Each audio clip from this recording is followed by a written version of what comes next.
Royal weddings create headlines all over the world. People love a wedding anyway, but they especially love it if the Queen and others are involved. You know that there's 2.5 billion people around the world tuned into it, watching it.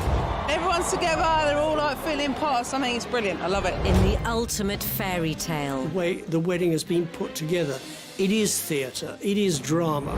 Way beyond any normal nuptials. Can you imagine the pressure to produce picture-perfect happiness? Normal weddings, you can't wear white, you can't outshine the bride, but I thought there's so much going on today that I wouldn't possibly outshine her. As royal commentators dispel the myth of the monarchy. If you're a child in the royal family and you're hoping to grow up and go to an ordinary school, you can forget it. They ended up with the King doing the conga round the staterooms of Buckingham Palace. Experts will break down key archive from crucial moments in royal history. It was a fairy tale created by the Grimm brothers. Anybody entering the royal circles needs to come with their A game. So prepare to discover what actually happens when blue blood runs red.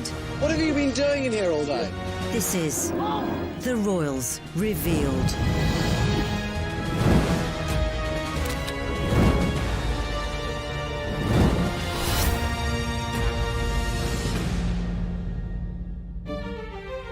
In this episode, over the last century, 2 royal weddings have captured our imaginations above all others. Thousands jam the square before Buckingham Palace and the cry goes up, "We want Elizabeth." They've put a broad smile on the face of the nation.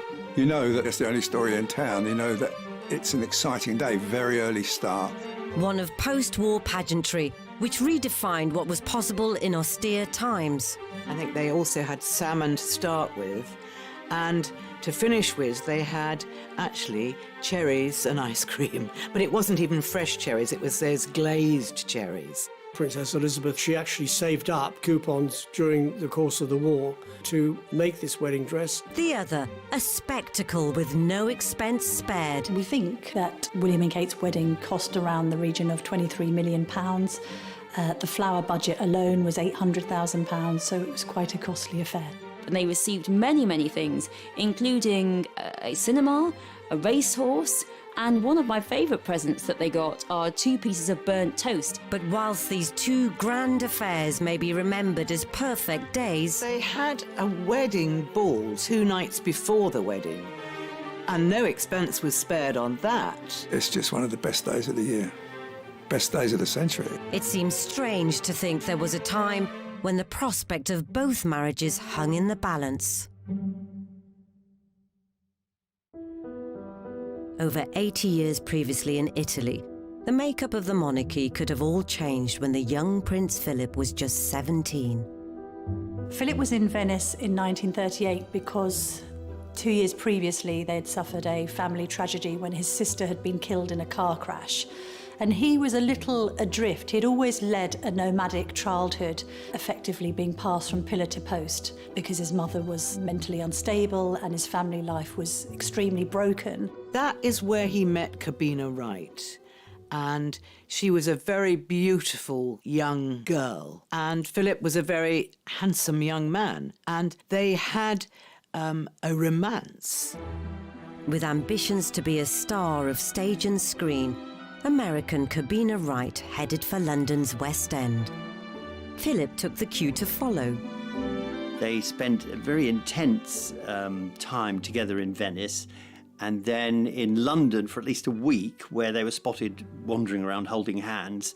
There was this sense that he was quite entranced by Cabina because of her beauty, but also the sense of allure she had in somebody that was going to make it, was going to be famous, was going to be somebody talked about on stage and screen.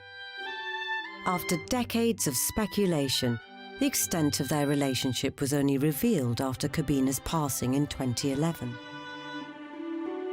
Cabina Wright's obituary revealed that they were much closer than any of us imagine, and that they were madly in love. And when she left to return to America, you know, Philip was almost sobbing at the thought of losing her.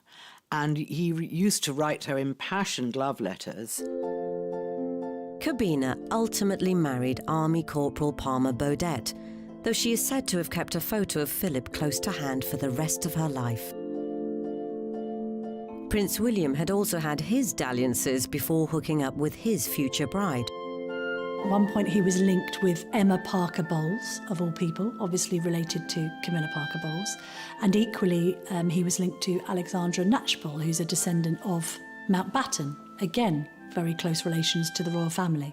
But the girl who really put Kate's nose out of joint was Jecka Craig, who was a long-term girlfriend of Prince William's before Kate was on the scene, and who still maintained a friendship with William after they broke up. And there was a bit of controversy apparently at William's 21st birthday party because it seemed as if Jecka had been given pride of place alongside him and not Kate. By graduation, William and Kate were officially an item. Very soon, Kate Middleton could be one of the most famous women in the world, and yet she must try to forge a career on her own terms. The future was also far from certain for distant cousins Elizabeth and Philip, who by 1946 had begun to share each other's company at royal gatherings. I think Queen Elizabeth, the Queen Mother, was a little bit more attuned to it, and obviously noticed that her daughter, used to flush red every time Philip came into the room. But I still don't think they thought there was absolutely any possibility of a marriage. I mean, they had Elizabeth lined up to marry a member of the British aristocracy. That's what they wanted for her. Whether he was mindful of these doubts or not, Philip popped the question.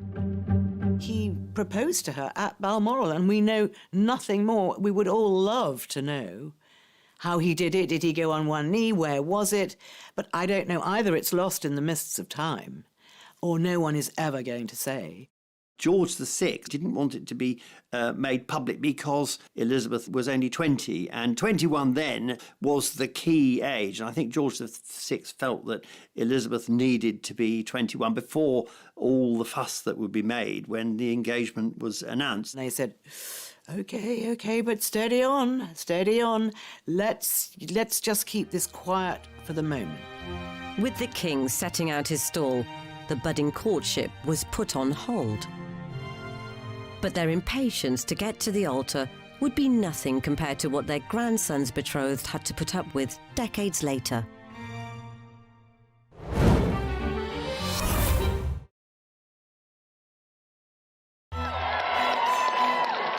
Royal weddings are one of the biggest events of the year. But just like for any couple who tie the knot, the path to walk down the aisle can have bumps along the way. Not least for Kate and William, and Elizabeth and Philip. The latter were now engaged unofficially, but forbidden to tell anyone, and about to be separated as the royals set sail for a South African tour. They were in a way trying to test her relationship with Prince Philip and see if it would go the distance, whether this secret engagement would stand the test of time, and whether Philip was up to the task and wasn't going to stray. But I don't think going to South Africa or any other things that Elizabeth did, I don't think they ever really dented the relationship at all. And George VI knew that. She never forgot Philip, and she wrote to him constantly. So they were in touch. They weren't exiled from each other. They were just apart from each other. I think the decision of the relationship was all Princess Elizabeth. She's the one that fell in love with Philip. She's the one that decided, this is the only man in my life, and this is the man I'm going to marry, and marry she did. Whilst Elizabeth had clearly made up her mind, 60 years later, an heir presumptive was surrounded by an air of doubt.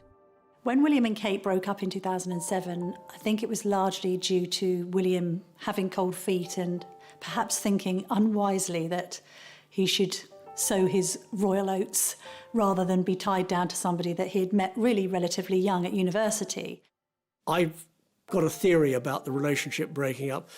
Catherine was being hassled unmercifully by the media wherever she went, and I think there was a planned breakup just to take the pressure off Catherine, that once the relationship had been broken, there was no longer any interest. There was interest then on who would William chase after.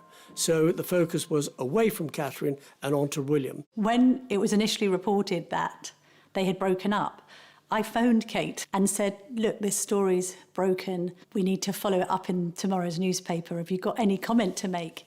And she said very politely and very calmly, look, I've never commented or spoken to the press in the past, and I'm certainly not going to start now, but thank you for your interest. And I remember finding myself saying, well, thank you. Good luck. I hope all goes well for you. Because at that point, of course, we thought that she would just be a Wikipedia entry in Prince William's life. And then a few months later, when she appeared at the concert for Diana, it was apparent that she was still very much on the scene, and that I think William had realised he'd made a gigantic error and returned to her somewhat with his tail between his legs.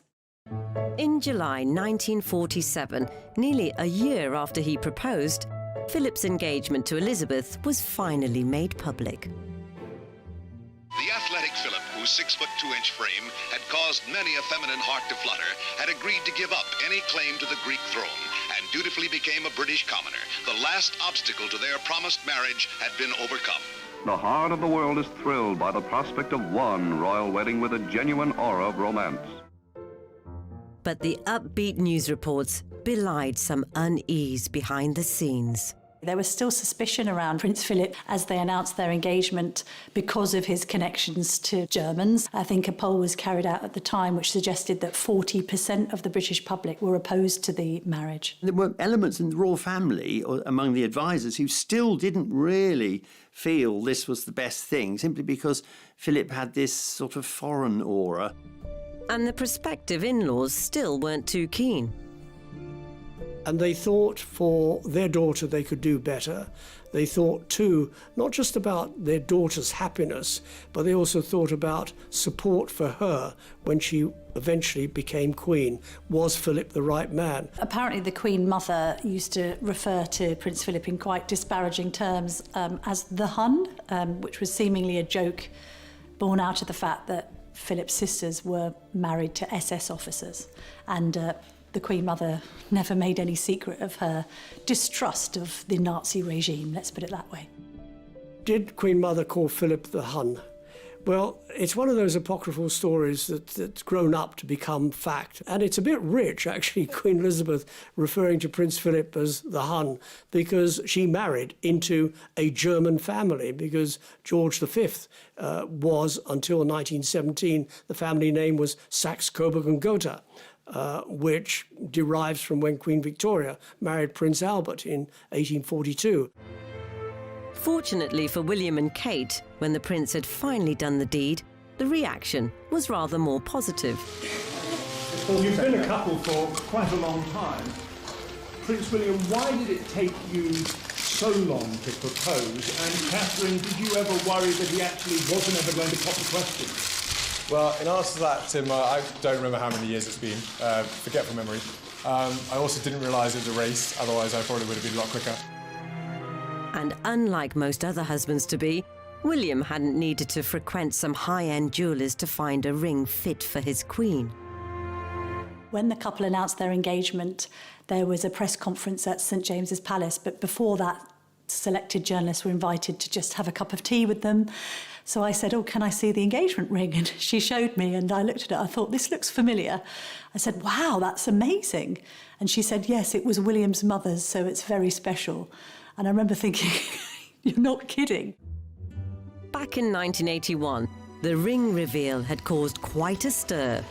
At 3 o'clock, Prince Charles and Lady Diana appeared for the first time in public. And this was the first chance to see the ring of sapphires and diamonds. I think when it was purchased, the engagement ring cost £400,000, and I suppose now, considering its legacy and heritage, it's priceless.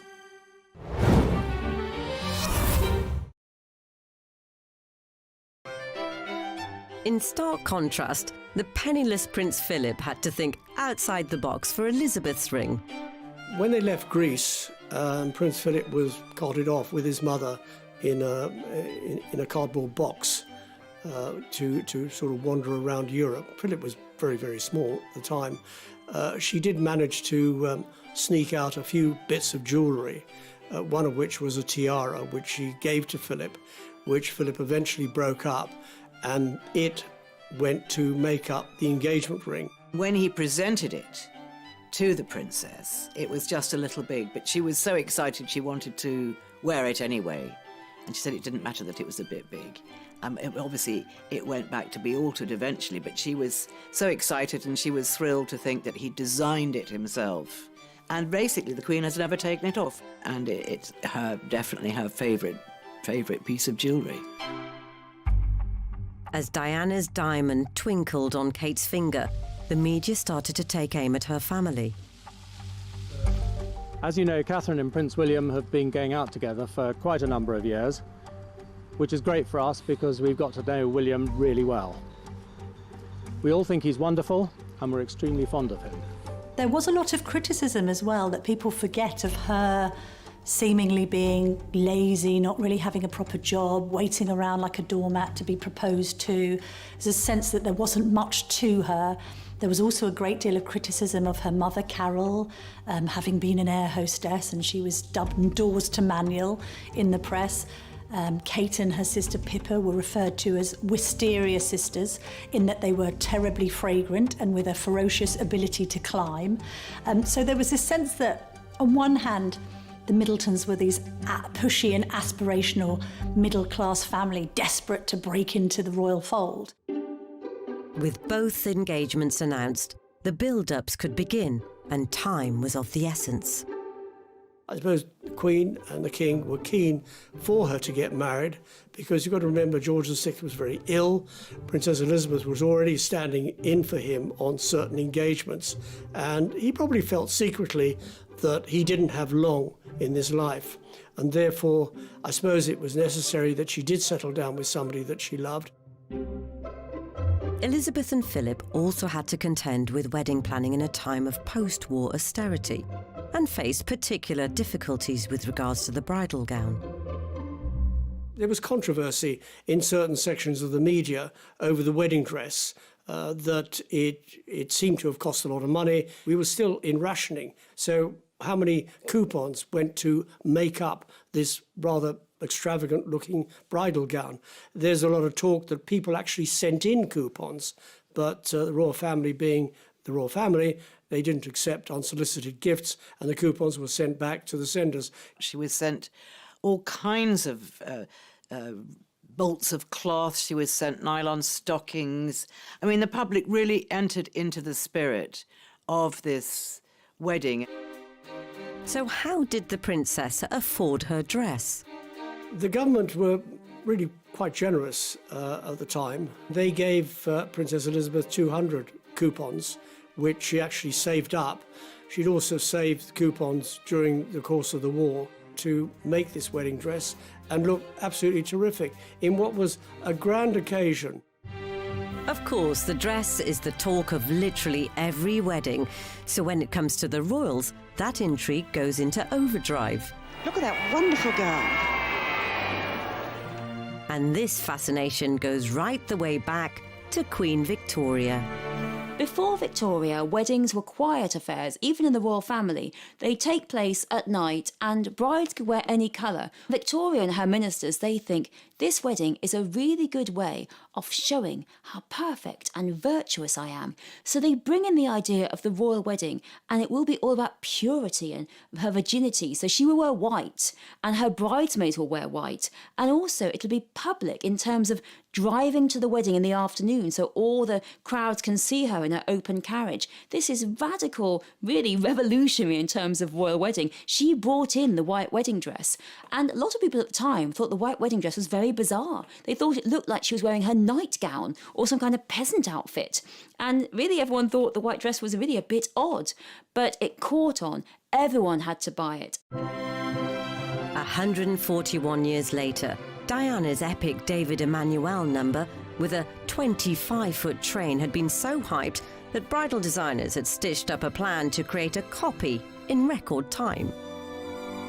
Designer Mrs. Rosie Joseph took just 15 minutes to sketch the outline. Then the 24 workers rolled up their sleeves to produce an instant copy. The dress is not an exact replica. It's in polyester. Silk is too expensive. It's white, not creamy. and the train is just 12 feet long. Finally, the look-alike dress was modelled by a supposed look-alike princess. I think if you speak to the Emmanuels who designed the dress and veil, it was to create a look of drama. And considering the dress was enormous and very much typical of the 1980s meringue. After weeks of speculation, Kate was ready to unveil her choice of wedding gown. The secret was about to be revealed. The first glimpse of the world's most talked about dress. Lace, V-neck, with a veil. Through the window of the car taking her to Westminster Abbey, details were at last emerging. It was only when Kate Middleton stepped from the car that the picture was complete.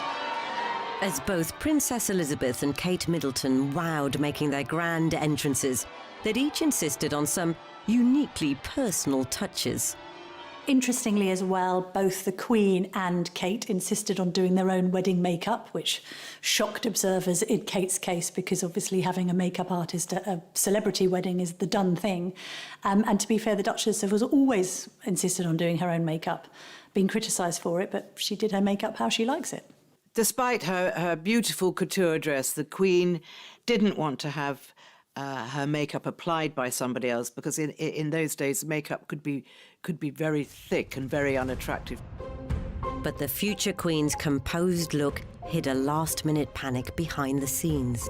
The biggest incident for the princess on her wedding day was that her tiara broke and the catch on the back of the tiara snapped. But luckily, it was whisked round the corner to Garrard & Co. in Regent Street, where they welded it together and sent it straight back to Buckingham Palace again.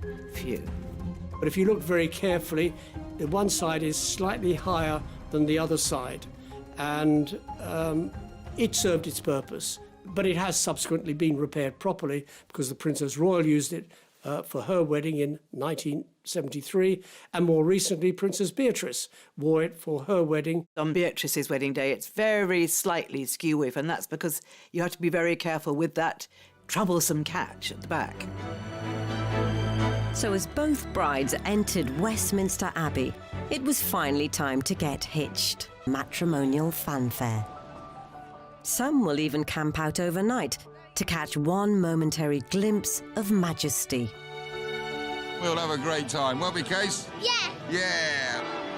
And as each bride carefully climbs the steps to her ceremony and leaves the cheering masses outside, the rare moment of intimacy at the altar hasn't always gone to plan. Diana had a bit of a problem at the altar because when Archbishop of Canterbury said to her, "Do you take this man, Charles Philip Arthur George, to be your lawful wedded husband?" Diana got the names mixed up. Hi, Diana Francis. Take thee, Charles Philip Arthur George. Take thee, Philip Charles Arthur George. William also struggled to get the wedding ring onto Kate's finger when they were at the front of the congregation at Westminster Abbey. What's so interesting about, William struggling to get Kate's ring on or Diana getting Charles's names slightly the wrong way round is actually what makes them human, that we are all capable of succumbing to pressure, especially under such circumstances where the whole world is looking at what you're doing. As the crowds congratulated in force, it was action stations for the press pack, like veteran royal photographer Arthur Edwards. You know that it's the only story in town. You know that it's an exciting day, very early start, at least 5 o'clock start. Get through the crowds to where your position is. I had the right pass inside the forecourt of Buckingham Palace. And of course, they looked after us very well. We went there early, got there very early. They laid on a room for us with refreshments and armchairs and television so we could watch the whole of the wedding taking place at Westminster Abbey.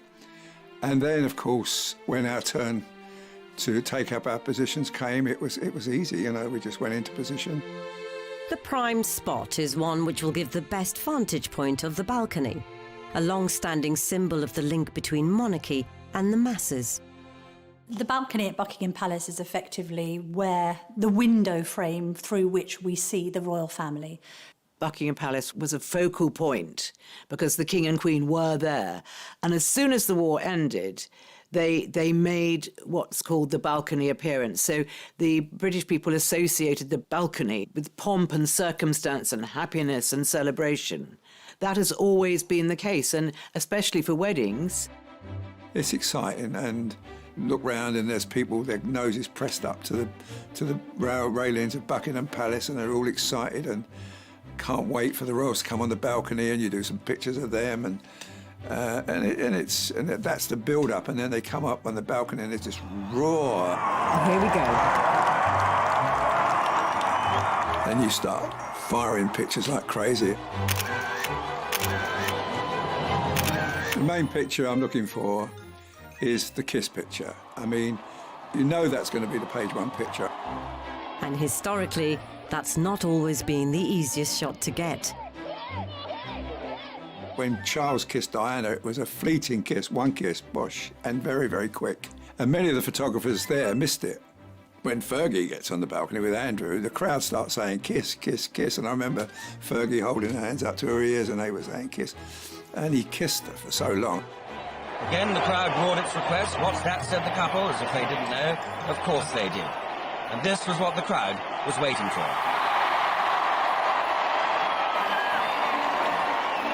No matter how good a photographer you were, no one got a snap of Elizabeth kissing Philip. Thousands jam the square before Buckingham Palace, and the cry goes up, "We want Elizabeth." On the balcony, where kings and queens have appeared unnumbered times on great occasions, the young couple happily share the supreme day of their lives with their countrymen. The Queen and Prince Philip, when they appeared on the Buckingham Palace balcony, did not play to the crowds and decided they would not kiss publicly. So a simple wave was deemed satisfactory in 1947. But in 2011, with Kate seemingly overwhelmed... Oh, wow, she says. Oh, wow. would the kiss even happen? Full marks to her, because she pretended to look surprised when she came out on that balcony. She knows that there's always crowds filling the mall. The only thing that I would say in her mind, that she goes, oh wow, as though I didn't expect anybody to be here, which would have been a big fat lie, but I love it all the same. It may have also been prompted by the fact that she was a non-royal marrying into the royal family at a very high level, and she may still have worried that there might be a little bit of disapproval about that. The stark difference between William and Kate is that William, from birth, was groomed in the soup of pomp and ceremony and royalty. Let's remember, when he was born, Diana came down on the steps of the Lindo wing and almost held him up like, Simba a la Lion King. He's had that from the get-go, whereas she hasn't. So that is the fundamental difference between them, that she needs longer to get groomed into that system. He's almost got it written into his DNA. I love the way he looks at her, looking at her response.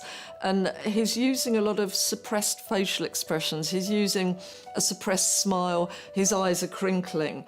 And I think what that's saying is, look at the life that you're coming into, as though he's perhaps giving it to her as a gift rather than him giving her to them as a gift, which he absolutely did not want to do. He did not want another Diana situation. So, take the love, but I'm not going to donate you to the public. I don't want that. I want to protect you.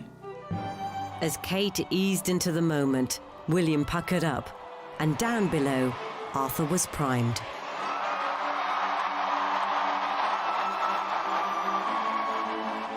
It was lovely. It was joyful to watch and joyful to be there and great to capture. And I remember sending a set of pictures to William and a set of pictures to the Queen. And I remember the Queen stopped me at a school in Windsor she was visiting. And just before she got into the car, she said, "Thank you for those pictures. Wasn't it a very nice day?" I said, "It was lovely, ma'am." And I felt on top of the world, She liked the pictures. But from some angles, there was an untimely bit of inadvertent photobombing. Some would say William and Kate's balcony kiss was spoilt by the sight of a little bridesmaid called Grace Van Cutsum covering her ears with her hands, seemingly completely horrified by the cheers ringing out outside. But then others look at that photograph and just say that it perfectly paints a picture of what weddings are actually like in reality, because there isn't a bride or groom out there that doesn't know that there can be an errant bridesmaid or page boy just about to ruin everything. If the balcony behaviour brought a touch of levity to Kate and William's snaps, Elizabeth and Philip had a much more serious dilemma to contend with in theirs. Following tradition set out by late Queen Elizabeth, the Queen Mother, the Queen left her bouquet at the Tomb of the Unknown Warrior in Westminster Abbey. So by the time she got back to Buckingham Palace, ready for the wedding photographs, there was no bouquet. So when they came to do the official wedding photographs, if you look very carefully, you'll see that she actually isn't carrying her bouquet. So what happened was, during their honeymoon, they had to return to Buckingham Palace, put on their wedding clothes again, and Longmans made a replica of the bouquet, so there she was holding the bouquet. So it must have really irritated both of them. And to this day, nobody knows what's happened to the bouquet. But bouquet or not, did the photos hide something else that was missing when it came to Philip's demeanour? We suddenly had to see this alpha, dominant, very grown-up, much older male taking more of a back seat. Suddenly she emerged looking very womanly, looking like a queen, and absolutely absorbing all of the attention in a way that I don't think the two of them had experienced before. And he had to take more of a back seat. She threw him a lot of very loving glances, and this photograph particularly is one of them. But it was very much that royal thing of, oh yeah, you know, I'm the one with the power, I'm the one in control, and I will throw a loving and encouraging glance at you, but you are just not as important in the hierarchy as I am.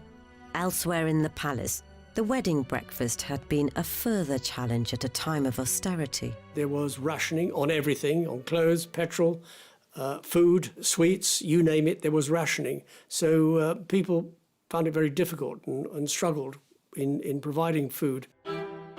So the caterers had to get creative with their resources. There was always a huge amount of game that comes off the royal estates, and they certainly could have kept that, frozen that, and used it for the wedding. So they tried to use sort of homegrown produce. There was a little bit of controversy in serving partridge, which wasn't rationed, but then things that fly through the sky in the shooting season, that you blast them out of the sky and you serve it. You've got to do something with it. I think they also had salmon to start with, and to finish with, they had actually cherries and ice cream. But it wasn't even fresh cherries, it was those glazed cherries and ice cream. However, the budget banquet didn't extend to the cake. It was made by McVitie, who had the royal warrant, and it was 9 foot high, and it had 500 pounds of ingredients in weight in it. And they'd used something like 600 eggs. And it seemed the cake fit for a queen could also tickle her grandson's taste buds. The idea of them having fruitcake did seem a little bit outdated in the sense that normally these days people opt for some sort of sponge. Having said that, the good thing about fruitcake, of course, is that you can cut and keep it. And I think even since Queen and Prince Philip got married, there have been pieces of cake that have been auctioned decades later. Whilst all weddings need cakes relative in size to the number of guests, some other expenses raised eyebrows. We're told the couple want to strike a balance between an enjoyable day and the current economic situation. But any nod towards austerity is, of course, relative. After all, they've chosen to get married in an abbey capable of seating more than 2,000 guests. And those guests were duly seated in a £50,000 fairy tale forest using more than 4 tons of foliage. Add to that a £250,000 dress, thorough processional route rehearsals, and a legion of staff to keep the whole operation going. The final financial reckoning was jaw-dropping. We think that William and Kate's wedding cost around the region of £23 million. The flower budget alone was £800,000, so it was quite a costly affair. Exact figures for Elizabeth and Philip's wedding aren't available, but it's safe to say that to truly call it an austere occasion would be some way off the mark. Pageantry and splendor are revived for this day in austerity-ridden London, a day which the world shares with Britain. This is the moment for which the teeming millions have been waiting for months. And perhaps controversially, there had been a less well-known extravagance earlier that week. They had a wedding ball 2 nights before the wedding, which is a royal tradition that they have a grand wedding ball, and no expense was spared on that. They had, first growth wines and champagnes, and they had a fantastic band, and they really pushed the boat out, and they have 1,200 guests at Buckingham Palace. And they ended up with the king doing the conga, sort of round the staterooms of Buckingham Palace. So it was a very, very... The 2,500 gifts sent from leaders and politicians from across the globe, including this porcelain dinner service from the President of the Chinese Republic. Well, not only was it going to be a splash of colour on the hard road, as Winston Churchill put it, but also the presents really were this first moment after the war in which there was this huge amount of munificence and the idea of royal weddings being a time for giant amount of gifts. Stunning pieces of jewellery were also presented to the couple from the world's elite, but it's perhaps the gifts from normal folk they appreciated most. They received many, many things, including a cinema, a racehorse, cans of pineapple, cans of rationed goods, there was cans of butter, and one of my favourite presents that they got are 2 pieces of burnt toast, because these 2 ladies listening to the radio, they heard that Elizabeth and Philip were going to get married on the radio, and they were so excited that they burnt their toast, and really bread was really quite sought after at that point, quite expensive. They burnt their toast and they sent it into the palace so Elizabeth and Philip could see it. Such was their appreciation. Many of the goods were re-gifted throughout a struggling post-war nation. Here's a letter that she sent handwritten to one of the recipients. It says, "Many kind friends overseas sent me gifts of food at the time of my wedding. I want to distribute it as best I can and to share my good fortune with others. I therefore ask you to accept this parcel with my very best wishes. Elizabeth." William and Kate also gave something back to society. William and Kate decided to forego traditional wedding presents. I think having lived together for a decade before they married, they had enough toasters and coffee makers and toasty makers and his and hers mugs. So instead they decided that they would ask for charitable contributions. And in the end, they raised over £1 million for good causes. Then came the honeymoons, with Elizabeth opting for a budget break, split between the home of Philip's uncle, Earl Mountbatten, and the family estate at Balmoral. I don't think Elizabeth would ever have gone abroad. I think it was always her hope to stay in England, and I think that most brides and grooms at the time had very modest honeymoons. It wasn't really a time of overseas travel. It wasn't a time of hopping on a plane and going off to Italy or going off to anywhere. A staycation might have been sufficient for a future queen in the wake of World War II. But fast forward 64 years, and there was no such scrimping for Kate and Wills, who whisked themselves off to an Indian Ocean paradise. William and Kate managed for quite some time to keep their honeymoon completely under wraps. So although we saw them the day after the wedding, because they did a photo shoot in the grounds of Buckingham Palace, they then disappeared. And it later transpired they'd gone to the Seychelles, literally to a remote island, I think with only about 10 or 11 villas there. So no prying eyes could get anywhere near it. I think that really shows the difference between a honeymoon, between travel, between notions of weddings, and really I think William and Kate's wedding, in which many, many couples across Britain and across the world went on these huge, lavish honeymoons. It shows the difference in the social change, and particularly that William and Kate, even though one day they will be king and queen of Britain, they chose not to have a British honeymoon. Yet somehow, the secret of the secluded destination leaked. There were some photographs taken, I think, by an extremely long lens of the couple strolling on the beach in their swimwear. They didn't emerge until months later, I think, in Australia, a Women's Day magazine. What was interesting about it is that the British press must have been offered the shots and rejected them on the grounds that they looked like they completely invaded the couple's privacy. As they approach their 10th anniversary in 2021, Kate and William have some way to go to match the Queen and Prince Philip's 72 years. But both weddings undoubtedly gave the country a boost. While this is by some distance the biggest celebration of the royal wedding across the country, there have been thousands upon thousands of parties as the nation has taken up William and Kate's invitation to be a part of their special day. Even the priests were jumping for joy. Sheer glee. Fantastic. Oh, can't really. Now, that's something we didn't expect to see, but that is wonderful. That sums it up. Yeah. In 1947, there might not have been quite the exuberance, but it signified something to cherish following years of devastation. People after the war were looking desperately for something to celebrate. It was just a moment of happiness for everybody. That day would set Princess Elizabeth on a path to lead her nation for the decades that followed, with the constant support of her husband.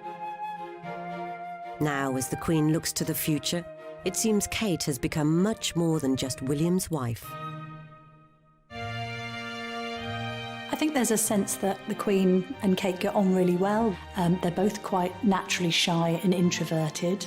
I think she admires Kate for the fact that, like her, she's said to not have put a foot wrong. She hasn't sought to overpower or overshadow William as he's gone about his role. I think that they're viewed as quite an equal partnership in the royal family. The Queen views Kate as a very safe pair of hands and a very good consort to William. Will she make a good Queen? Well, she's making a very good Duchess of Cambridge, and if she carries on like this, she'll make a very good Queen. When I see William and Catherine now, I mean, I know that for the next 100 years, it's going to be great. So if William and Kate are in for the long haul, his grandparents provide the perfect blueprint to follow as they try to balance being married to each other and bound to a life of duty.